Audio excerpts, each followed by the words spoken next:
तुर्की में नाकाम फौजी बगावत के 1 साल मुकम्मल थियण ताईं हज़ारे मुलाज़मन के नौकरीअ तां बरतरफ़ कयो वियो आहे। तुर्की में 15 जुलाई 2016 ते बागी फौजी अमलदारनि मुल्क ते कब्ज़े जी कोशिश कई त सदर रजब तैयब एर्दोगान जे चवण ते आवाम फौजी बगावत के नाकाम बणाए छॾियो।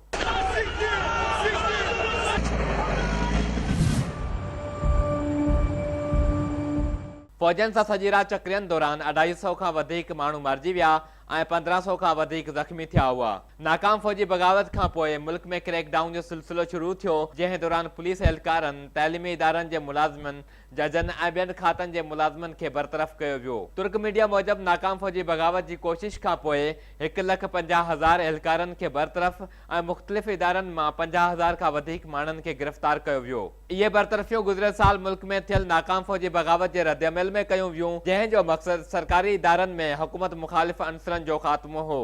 एर्दोगान हुकूमत जो चवणु आहे त बरतरफ़ कयल मुलाज़िम रियासत जी सिक्योरिटी ख़िलाफ़ कमु करे रहिया हुआ या वरी उहे दहशतगर्द तंज़ीम जा मेंबर आहिनि। तुर्क हुकूमत जो चवणु आहे त इहे क़दम ख़तरनि खां बचण लाइ लाज़मी आहिनि, जॾहिं त तजदीद निगारनि जो चवणु आहे त सदर रजब तैयब एर्दोगान सियासी मुख़ालिफ़नि खे ख़तमु करण लाइ अहिड़नि क़दमनि जो इस्तेमालु करे रहियो आहे।